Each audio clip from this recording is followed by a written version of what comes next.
Hello दोस्तों, हम हैं हड़प्पा निवासी। अभी 2600 BCE का समय चल रहा है।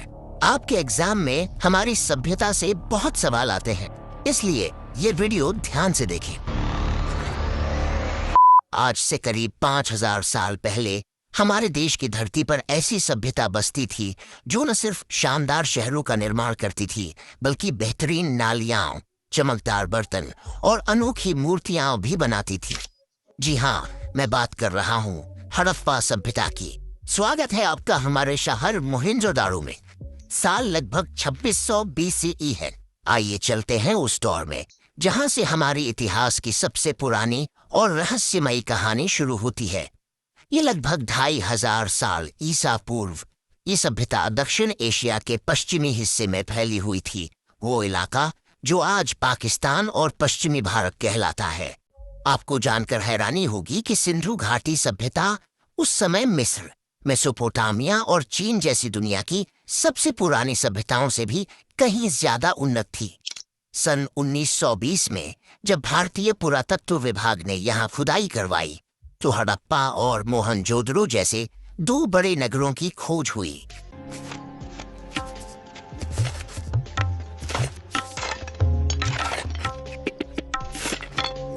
और फिर 1924 में विभाग के डायरेक्टर जनरल जॉन मार्शल ने आधिकारिक तौर पर दुनिया के सामने इस नई सभ्यता की घोषणा की। हड़प्पा सभ्यता अपनी बेहतरीन शहर बनाने की योजना के लिए जानी जाती थी। मोहनजोदड़ो और हड़प्पा जैसे नगरों में ऊंचाई पर दुर्ग बने हुए थे, जहां शायद ऊंचे दर्जे के लोग रहते थे। यह है हमारा मोहनजोदाड़ो। पश्चिमी हिस्सा, जिसे हम नगर दुर्ग कहते हैं, ऊंचे स्थान पर बना है। यह है पूर्वी हिस्सा, जो नगर दुर्ग से बड़ा मगर निचले स्थान पर है। यहाँ हम जैसे आम लोग रहते हैं।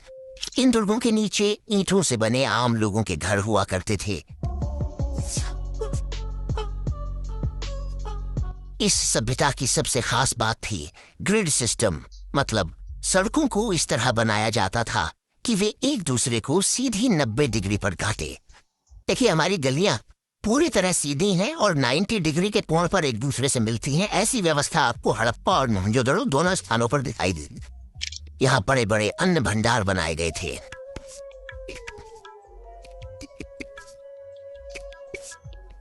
हड़प्पा सभ्यता वाले पक्की ईंटों का इस्तेमाल करते थे, जबकि उसी समय मिस्र में कच्ची ईंटों का प्रयोग होता था। हम मजबूत पक्की ईंटों से घर बनाते हैं। इनके शहरों में नालियों की व्यवस्था बेहद शानदार थी। हर छोटे बड़े घर में अपना नहाने का स्थान और आंगन होता था। कालीबंगा में ज्यादातर घरों में कुएं नहीं मिले। लोथल और धौलावीरा जैसे नगर मजबूत दीवारों से घिरे हुए और हिस्सों में बटे हुए थे।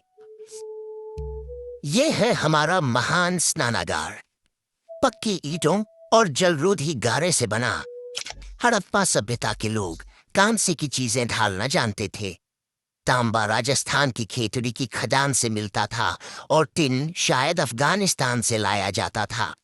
बुनाई के काम में इस्तेमाल होने वाले ठप्पे कई जगह मिले हैं। बड़े बड़े ईंटों के निर्माण से हमें पता चलता है कि वहां राजगीर और मिस्त्री वर्क मौजूद था। ये देखो हमारी सील्स, स्टीटाइट से बनी गेंडा बैल और पशुपति के चित्र। हड़प्पा वाले नाव, मनके और मोहरे भी बनाते थे। मिट्टी की मूर्तियां और चमकदार बर्तन बनाना उनकी खास पहचान थी। सोना चांदी और कीमती पत्थरों से आभूषण बनाने वाले जौहरी भी वहां होते थे। हम हड़प्पा में ऐसे बर्तन बनाते हैं, देखो, ज्यामितीय डिजाइन और कितने मजबूत। सिंधु घाटी सभ्यता से बहुत ही कम लिखित प्रमाण मिले हैं और जो मिले हैं वो आज तक पूरी तरह पढ़े नहीं जा सके। इसीलिए यह समझना मुश्किल है कि राज्य व्यवस्था कैसी थी। किसी मंदिर के प्रमाण नहीं मिले हैं, इसलिए माना जाता है कि पुजारियों का कोई खास प्रभुत्व नहीं था। कई विद्वानों का मानना है कि हड़प्पा सभ्यता व्यापारी वर्ग के हाथों में थी। कुछ विद्वानों का यह भी कहना है कि वहां कोई शासक वर्ग नहीं था, सबको बराबरी का दर्जा मिला हुआ था। वहीं कुछ अन्य विद्वान मानते हैं कि अलग अलग शहरों में अलग शासक वर्ग मौजूद थे। धर्म, मिट्टी की मूर्तियों से पता चलता है कि लोग पृथ्वी को उर्वरता की देवी मानते थे और उसकी पूजा करते थे। मिस्र के लोग जैसे नील नदी को देवी मानते थे, वैसे ही पुरुष देवता के रूप में मोहरों पर एक 3 सींगों वाला चित्र मिलता है, जिसे योगी की मुद्रा में बैठे दिखाया गया है। उसके चारों तरफ हाथी, बाघ, गैंडा और भैंसा बने हुए हैं।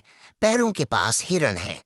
देखो, हमारी ये मुहर, बीच में योगी मुद्रा में त्रिशूल चित्र, चारों ओर हाथी, बाघ, गैंडा, भैंस। इस चित्र को बाद में पशुपति महादेव का रूप माना गया। कई पत्थरों पर लिंग और स्त्री जनन अंग के चित्र मिले हैं। मैं मोहनजोदड़ो का पुजारी हूँ। देखिए, मेरे वस्त्रों पर सुंदर डिजाइन और मेरी लंबी दाढ़ी। हड़प्पा के लोग पेड़ों और जानवरों की पूजा भी करते थे। हम पेड़ों और जानवरों की पूजा करते हैं। प्रकृति ही हमारा देवता है। उनके लिए सबसे खास जानवर था एक सींग वाला गैंडा और कुबड़ वाला सांड। बहुत से ताबीज भी खुदाई में मिले हैं। अर्थव्यवस्था, हजारों मोहरों, समान लिपि, वजन और माप की पद्धति से साफ है कि व्यापार इनकी जिंदगी का अहम हिस्सा था। ये लोग पत्थर, धातु, सीप और शंख का व्यापार करते थे। मुद्रा का प्रयोग नहीं था, बल्कि वस्तु विनिमय प्रणाली चलती थी। हमारे बाजार में हम बर्तनों को अनाज से बदलते हैं। देखो, यहाँ सब कुछ वस्तु विनिमय से चलता है। हमारी संस्कृति की जान। अरब सागर के किनारे इनकी समुद्री यात्रा व्यवस्था भी बहुत अच्छी थी। उन्होंने उत्तरी अफगानिस्तान तक अपने व्यापारिक ठिकाने बना रखे थे, जिससे मध्य एशिया से संपर्क आसान हो जाता था। हड़प्पा वाले लैपिस लाजुली मार्ग से भी व्यापार करते थे, जो अमीर वर्ग की पसंद माना जाता था। हम मेसोपोटामिया तक व्यापार करते हैं। अभी हम लोथल पहुंचने वाले। यही हमारा सबसे बड़ा समुद्री व्यापार केंद्र है। अब सवाल ये उठता है कि आखिर इतनी महान और उन्नत सभ्यता अचानक गायब कैसे हो गई।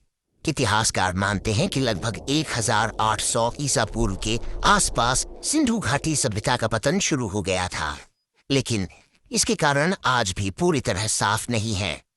कुछ विद्वानों का मानना है कि इंडो यूरोपियन जनजातियां, जिन्हें हम आर्य कहते हैं, उन्होंने आकर इस सभ्यता पर हमला किया और धीरे धीरे इसे कमजोर कर दिया।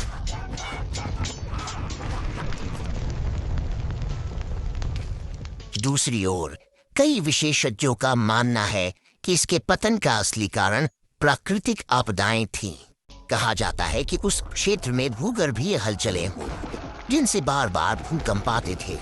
वहीं जलवायु में बदलाव भी हुआ। बारिश के पैटर्न बदल गए।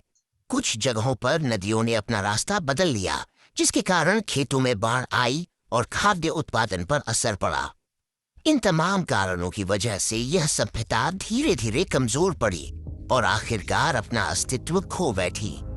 मतलब, सिंधु घाटी सभ्यता का पतन अचानक नहीं हुआ, बल्कि यह एक धीमी प्रक्रिया थी जो कई कारणों से मिलकर हुई। आपको हमारी सभ्यता कैसी लगी? कमेंट्स में जरूर बताएं।